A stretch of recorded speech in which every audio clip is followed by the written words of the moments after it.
Hello, my beauties. Welcome to Lioness Rising podcast, the space for sacred business development and soul wealth ascension. I'm your host, Alexandra, a healer, channel, medium. And today I have a very special guest, one of my dear soul sisters and mentors, Jenna Black, who's leading a graceful, majestic empire since already a couple of years as a wealth activator, soul business healer, mentor, and so many beautiful other things. Welcome, Jenna, on our podcast. Hi, thank you for having me. I'm so excited to spend time and get to drop in with you. So we met 101 the very first time at your mastermind Femme Fortune, where I was participating. And as I already mentioned, like one of the most important aspects for me in a business coach is actually the psychic healing abilities who understands my business. Mm-hmm. So, and I remember in our one-on-ones, we were like chatting around and sharing like how easy healing can actually be. And this is where I want to tap with you into how did it started, because I know you were doing a lot of stuff before, like, and now you're grounded in your legacy as a healer. So yeah, just share a little bit about it. About how I got started. Okay. Yeah. Well, I feel like I've been healing since I was a tiny, tiny kid, but I didn't realize I was healing when I was 4 or 5 years old. And I remember like being with my friends at school and one friend having a problem and everyone would come to me. I noticed that was one of the biggest things straight up. Everybody would always come to me when they were feeling down, when they needed support. And so I would, even from a young age, I remember being able to see their soul standing behind them, seeing any attachments, seeing their auric field. And I didn't know what it was when I was so little. And I think I went through so many seasons of my life where I shut that down because it didn't feel safe for me to have that gift. And I wasn't in an environment where it was nurtured. And so when I look at like the work that I do now and how it came into my business, it really came back full circle when I had my daughter, which was 3 years ago. Almost, she's turning 3 in a few weeks. So 3 years ago, almost. And when I went through this initiation into motherhood and the birth portal and everything that unfolds in that space, I just received this initiation into the healing abilities that I've always had. And there's so many layers to that and what unfolded, but one specific thing was I remember bringing her through and I was in labor and literally in the final moments. And everyone around me yelling at me, right? Like, she's here, she's coming, the doctor's yelling. And I had to like completely block everything out. And I remember just getting so deep into my trust with my guides. And I remember calling them in and saying, I need you now. And I need the divine feminine to hold me and this beautiful girl. And within the final push, she came through then. They were very close to taking me to a cesarean because it was getting very close to that point. So in that birthing portal, that initiation into motherhood, it just cracked me open. And it almost just brought this new level of psychic ability, of intuition, and this deep remembrance of the healing work I've been doing for lifetimes. So that was the portal into the business work and into the healing that I do now in my business, was moving through that first and receiving that, and then now being able to give that back. So yeah, it's all opened up from there and it's still evolving, which is beautiful.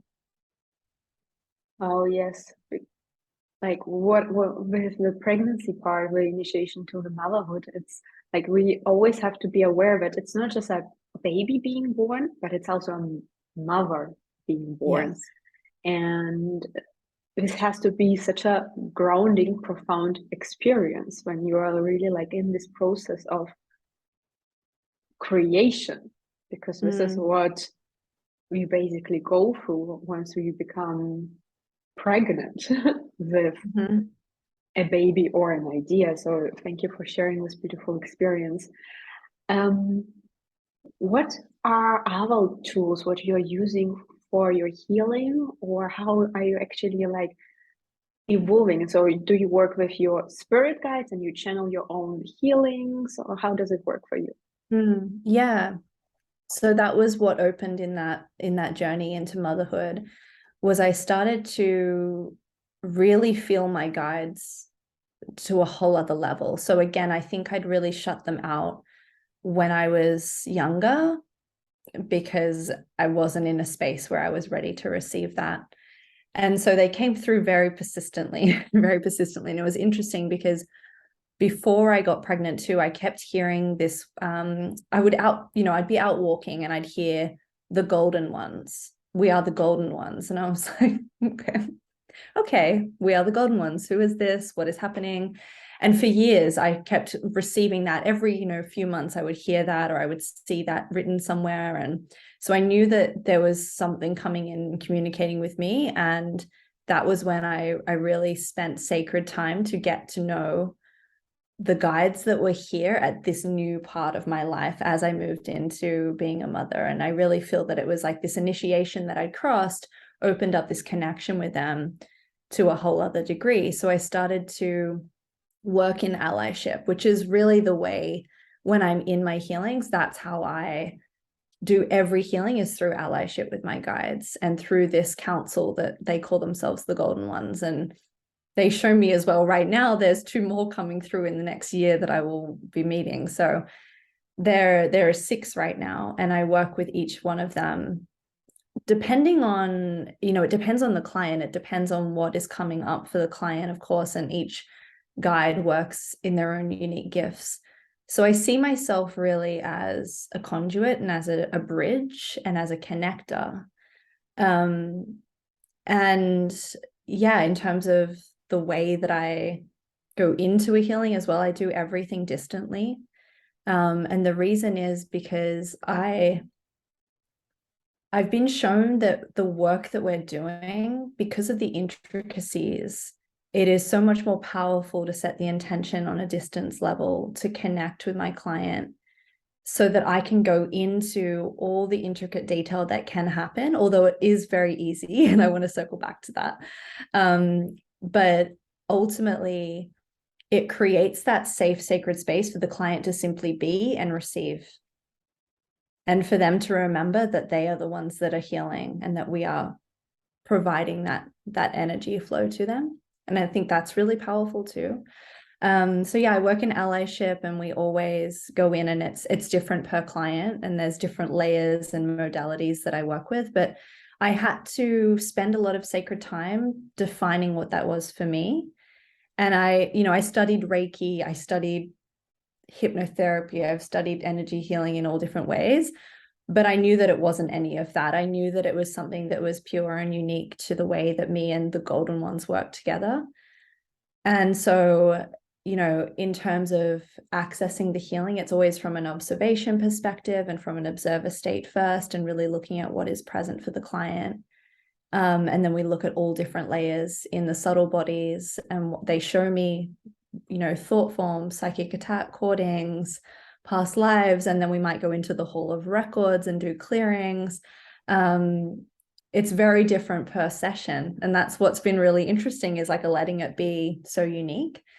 And they've also been showing me that there is something coming up too, where I'm channeling a new modality that is coming through. So I'm just in that pregnancy mode of the idea right now of letting that come through too. So it's always interesting, and it's always fun to do the work. I love it. Yeah, that sounds very true, like the cosmic remembrance truth what you're doing. And I love the name, the golden ones, like that they appear to you as the golden ones, because there are so many energies and so many councils, spirits.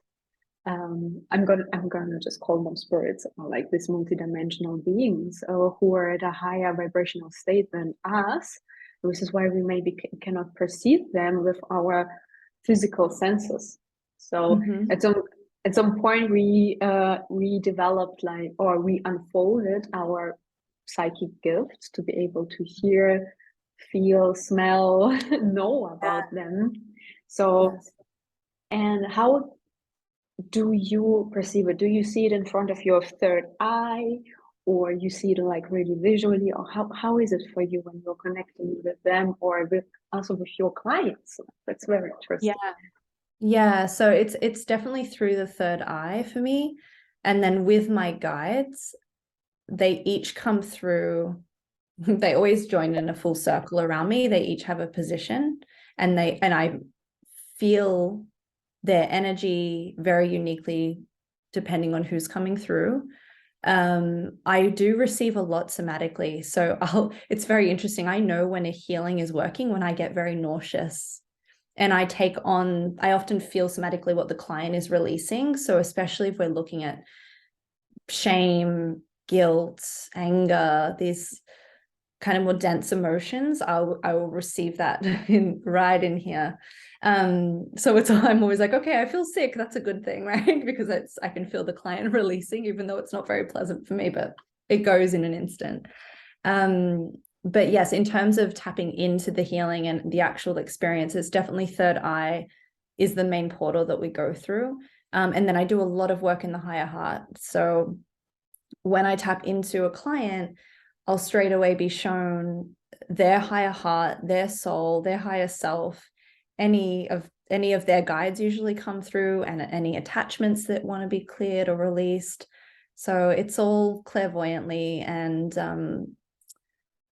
also, obviously all of the clairs are working together, but clairvoyance is my strongest, and then clairsentience as well. So I have a very strong feeling, of course, and then I receive their feelings as well. So it's quite interesting. This is why I have to be very clear as a channel, as you're aware, like clearing and grounding before and after, and making sure that there's a very specific boundary between the energetic connection. So yes, it's always interesting.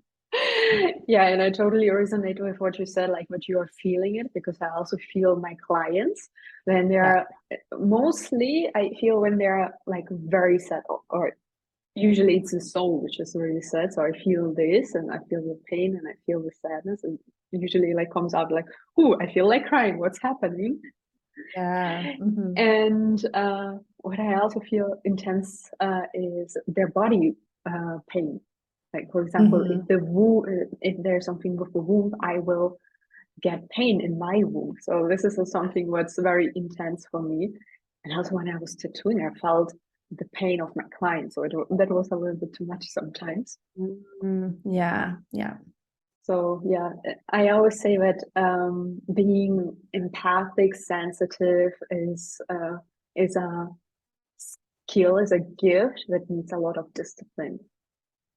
It does. And we have to be very discerning with what is our energy and what is not. And that's been a big learning curve for me, just picking up on, oh, okay, I've taken on a client's energy here today because maybe they were moving through something really tough and challenging, and really practicing. I'm in communication with my guides constantly to clear and be a very pristine channel so that I can be of service and maintain my energy too. Yes, being of service, and really taking good care of yourself is so important as a healer, or as a mentor in general, because this is so much discipline, effort, like not effort but determination, like really devotion to stay in this pre-stress pure vessel form. Like I always say, to be this mirror.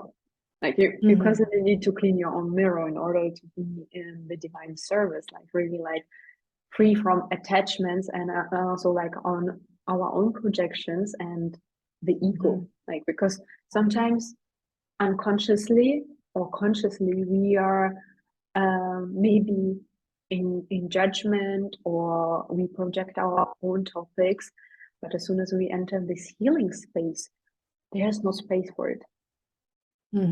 Absolutely. Yes.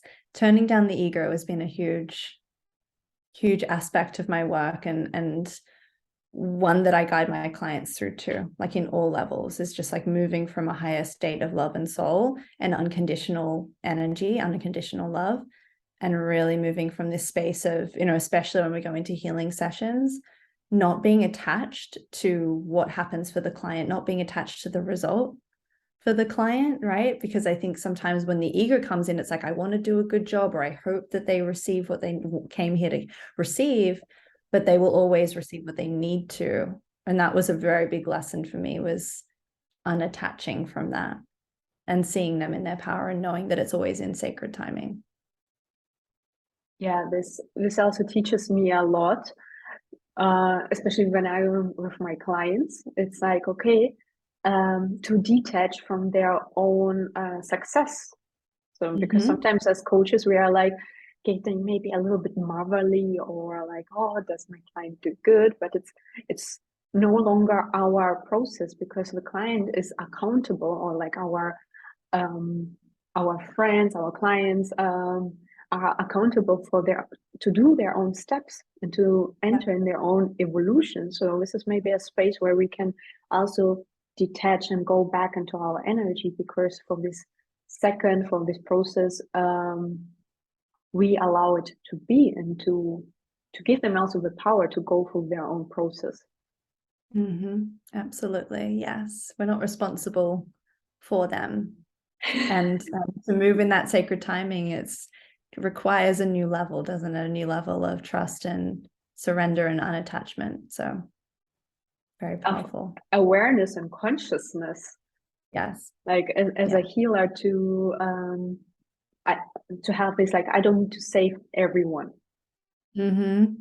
Because I feel where we are like, we want to do it, and obviously this was maybe like our intention and like our drive in the beginning, because we want to heal the world, but not everyone wants to be healed, not everyone wants to evolve. Yes. And I think that's such an important evolvement right now in the healing space, is moving away from this savior complex, moving away from clients thinking that they need us, right? And like really coming back into sovereign, authentic power. And then choosing a healer from a different perspective, a different energy, where the intention is pure. So yeah, it's exciting to see that. I feel like you and I are moving in that, leading in that way and pioneering that. And I think more people will be doing that too. So. Oh, I just got chills, and I'm like, okay, I really like wish I manifest this day when the people are stepping into their accountability and responsibility, that they are their own majestic creators. And it is beautiful to have a coach, a healer, a mentor, a shaman by your side, but ultimately it's just a guide. You still need to walk this way by yourself. So this is where I'm like, what I always love to teach is that yes, we are the space holders, but we only are in the power to let go of this pain, like what the soul is showing us. The soul of a client is showing us the pain which the soul is ready to let go of. And this is where we help. So ultimately, it's always the client's choice. Like, we can be the most powerful, amazing healer in the universe, but if the client doesn't want to, nothing will happen. Yes. And I have been in a healing before where I went in to ask permission, and the permission is not there from the higher self, and then communicating that to the client and saying it's not going to happen today. And I honor that, even though because their ego wants it, but the higher self is not ready, the soul is not ready. So that's another part of the evolution of healing too, is, as you shared, like this very self accountability and the sacred timing of knowing when we have permission to access and when not, and trusting that for ourselves and our clients, for it's for their highest good that it's unfolding that way. So I have another question, which was maybe a little bit unprepared, but you are a money and you are leading such a graceful empire. So this is something that's super, super, super interesting and makes me really curious. How is it for you, or how did you do it, like to prepare yourself being a mother and still being the CEO? Yeah. And how do you balance it? You know, like how do you balance it? I don't know if I do balance it. I think it's more a messy dance every day. But yeah, I've had to be very intentional. And I feel that moving into motherhood really asked me to devote to what I mostly deeply care about and put aside anything that doesn't fall into that. And so that's how I balance it, if you could call it balancing, is I move very intentionally and very precisely with where my energy is best served. So, you know, when I was pregnant with my daughter, I started to look at my business differently, and I started to clear away a lot of the pieces that weren't a full yes for me.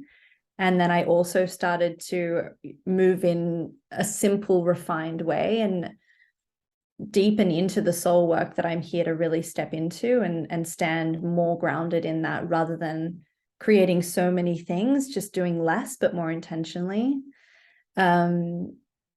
And I think that I also just I allow myself to be present with where I am, no matter what's happening. If my daughter interrupts me and I'm trying to work, I just put the work aside and I'm with her. And, you know, I used to be like on the phone, like trying to manage it all, bounce back and forth. It's like, just be present, be in the energy, be in the moment. I always say to myself, there's no rush. I'm never behind. And so I allow myself to just be sacredly present with what is unfolding, just like you and I are so present right now. And, you know, with business, it's motherhood will change business, because it does make you very specifically focused on what matters. And I say no a lot to what is not in alignment. You know, I had to get comfortable with that and step into my sovereignty and my power with that too. And know that I'm probably going to, you know, upset some people that wanted to do certain things, but it's just not in alignment. It's not a full yes. So that's how I live my life now and run my company from that energy. Well, to say no to team, clients, whoever is in your space is also in their high service. This is important to know. Like that's, you are not doing it like, or we are in general not doing it out of like ill intentions, you know. It's like we are doing it really in the high service, that maybe the client needs someone else or is not ready. So also a no is like this divine timing, like it's a direction to their highest perspective. This is what I like to say.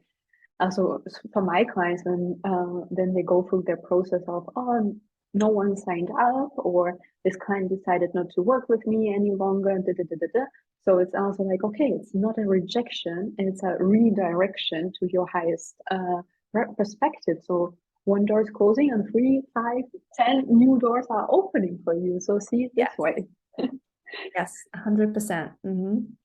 So your daughter, or this initiation into motherhood, made you more grounding, present, and I just have this image of like this fierce lioness in front of her queendom, you know, and she gets, I'm commanding my space here. I'm being protective of my resources, of my energy. Yes, 100%. It made me really honor and respect my energy in such a deeper way, and moving into strong boundaries, being that lioness and saying, I'm not available for that anymore. I won't tolerate this, but this is where I am available. And this is what I can say yes to. So yeah, the work, definitely moving into the healing work as well. It's so much about the energy that we hold and looking after ourselves and being in the most pristine channel that we can be, so that we can be of deeper service. And yeah, motherhood definitely opened up that portal for me. So I love it. So, because I know that you have a couple of Cancer placements, right? I think you're Cancer, Moon, Cancer. I'm a Cancer Sun, Cancer Moon, and then I have Cancer in Mars and Mercury, although I'm not 100% on what that means. But I have a lot of Cancerian energy, so I'm very mothering anyway. So yeah, and I can imagine that it was difficult in the beginning to say no, or like setting these boundaries, because I feel this Cancer energy being very like nurturing to everyone, like this huge mother archetype. And now you have this, okay, to who am I really the mother? I'm not here for everyone. So this boundary, I can imagine that it was difficult in the beginning. yes, and I saw it in my business playing out with this kind of wounded mother energy of clients wanting me to mother them, right? It's like I could feel that, and I was playing a part in that. This was years back in my business when I was health coaching, and back in like 2016, 2017. And I had to really look at those patterns and come back to this conversation that we were sharing before around, I'm not responsible for you, and that we co-create together. There's no hierarchy here. I'm not here to save you. I'm not here to mother you. I see you in your power, and that we walk beside each other. And yeah, the Cancerian wounding has been a lot to move through, especially coming, as I shared, as a young child and mothering all my friends and being that mother hen. I used to call myself the mother hen in the group, and they would call me that. And so, untangling that and reweaving a new story has been a big journey, but very powerful. I love it. I love it. I have so many Capricorn placements. That's why the Cancer is the exact opposite. So it's kind of like, for me, such a mystery of the Cancer. Yeah. But they also tend to attract each other, Cancer and Capricorn. Yeah. So you mentioned that you like, or you prefer to work from distance, and this is what really like sending me on a little journey right now, because my last initiation was actually like, wow, I'm ready to do in-person work. This includes, for example, retreats, and also that I offer my sessions right now, like, oh, it's online, but also it's possible in person. So, and here's the question which arises: how do you see the industry, especially the coaching healing industry, mentorship, developing in the future?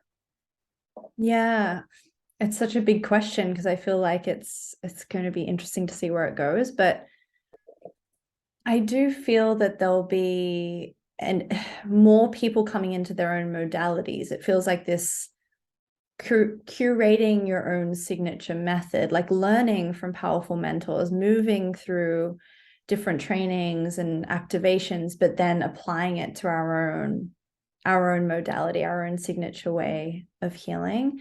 I think that the other pieces is what we've been speaking about, like this very clear boundaries between the healer and the client, and moving from a more sovereign space, and reminding our clients that they are healing themselves, that they hold the authentic power. I think that's a very important thing that is shifting. I think we're going to see more healers stepping up and stepping into the light. That makes me excited. You're like, woo, let's go. And I, as well, the abundance for those healers. And we've spoken about this so many times in other conversations, just really bringing in this new earth abundance where the ego is not present, and we get to receive and we get to expand into new wealth timelines and dimensions of wealth for our healing gifts, and seeing them as sacred and powerful and needed, when in the past they might have been seen as just a little side business, or just that, that thing that's not taken seriously. And so I think there's going to be this renowned energy. I'm hearing the word renowned and reclaimed, as the healers arrive and they're seen in a more powerful way, and that we get to receive in that space too. So just a few things that I think will come through, but yeah, it's exciting space to be in for sure. Yeah. Wow. I was just like having so many pictures, because like I saw the process of my own clients, especially in the certifications, like Akasha Soul Golden Healer. So some of them, or actually most of them, went through the modalities, but in the end, it's like everything what they have learned so far, it doesn't really matter if it was Reiki, Theta healing, or Akasha Soul. So it's tools, and this is what I also teach, that it's tools, but ultimately they, by the end or during this journey, they receive their own initiations and their own tools to do their own healings, or to channel their own energy, because everyone is so unique. So it's like all these wisdom skills to make a course, to work with a mentor, it's just another grain. I tell it, it's a grain of sand in the whole universal skill modality, methods, energies, facets. So there's not the ultimate one thing to do. It's like, oh, not just Reiki or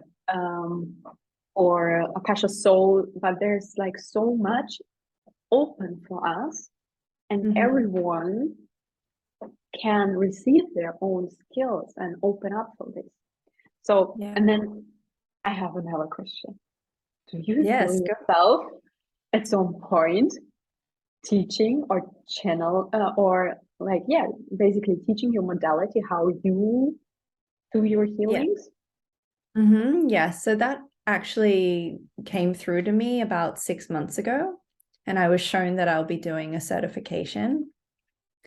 And I've also been shown that it's a very much a sacred creation right now, and that it's a slow burn to the lead up to that. There's other pieces in life and business right now that are coming first before that. But yes, I do feel that. And I know that it's something around the wealth coding and channeling aspect that I do.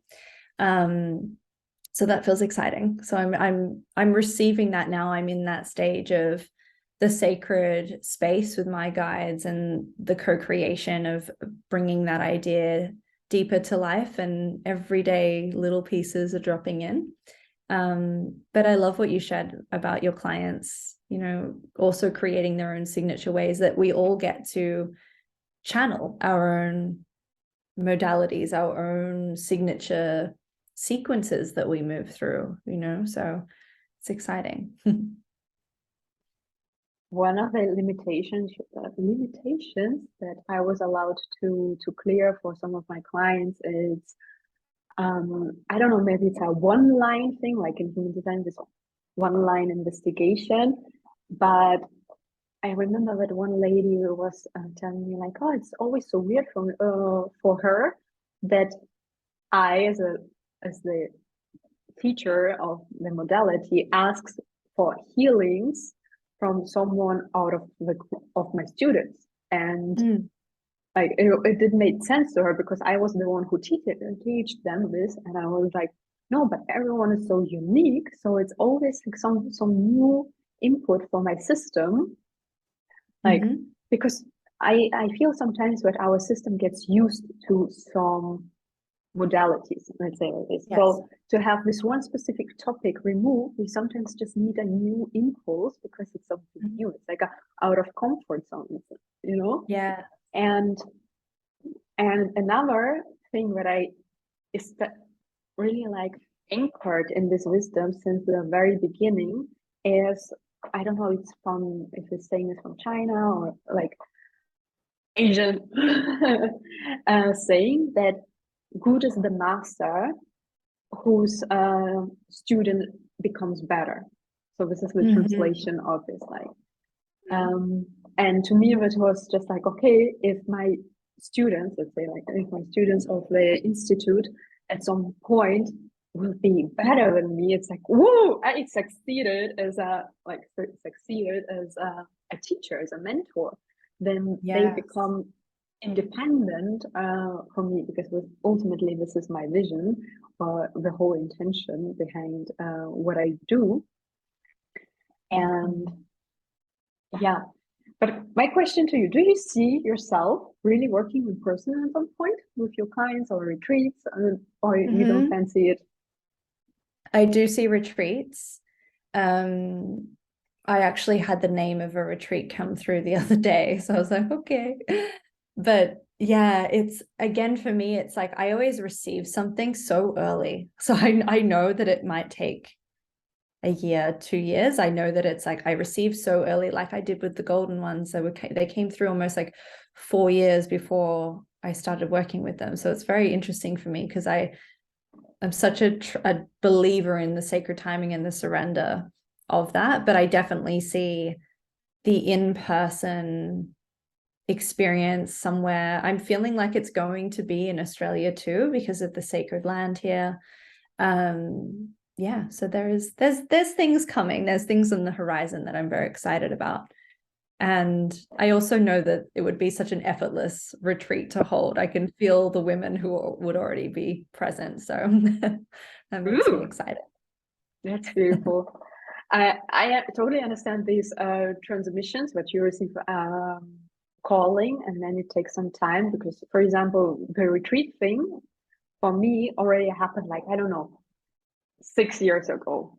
Yeah. And then I was like contemplating, and at some point I totally forgot about this idea. And then I grew in, like, for example, right now I'm in this initiation of, like, okay, I want to work in person, and this includes retreats. And then I shared it. Everyone says like, oh, you've been planning it for so long, like, finally. And I'm like, did I? I don't remember, but I even spoke about it. Yeah. Yeah. It's so And interesting.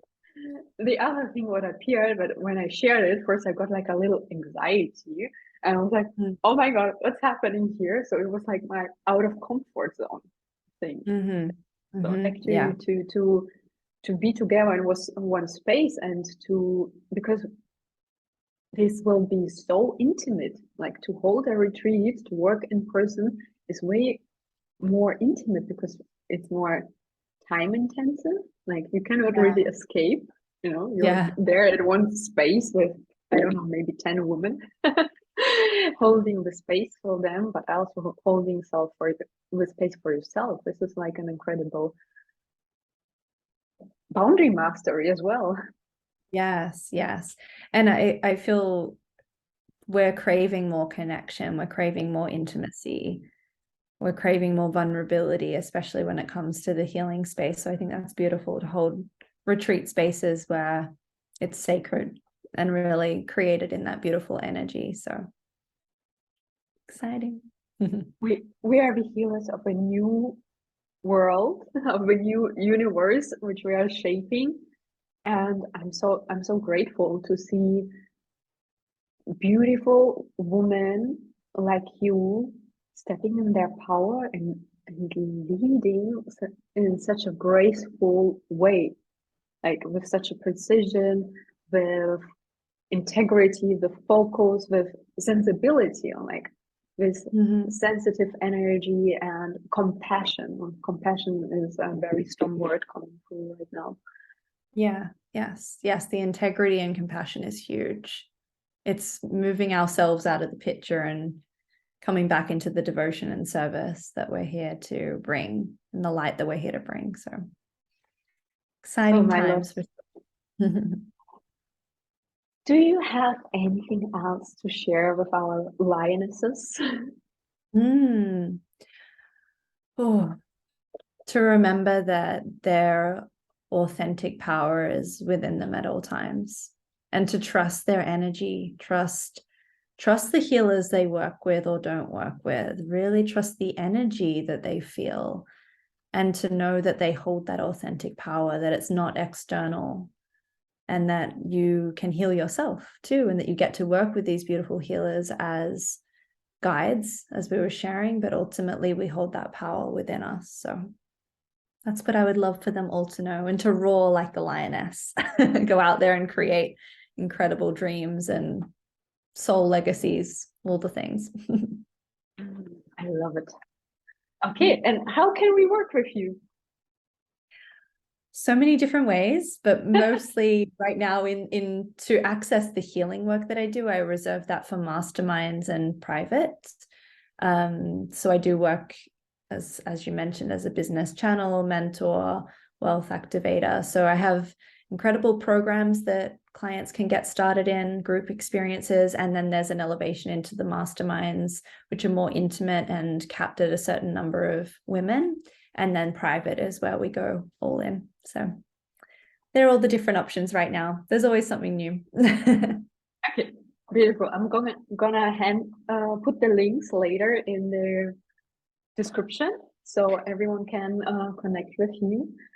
I am very happy that you gave this precious time and your energy to be here. So thank you so much for this. And yeah, we're gonna see each other soon. Yes, thank you so much, love.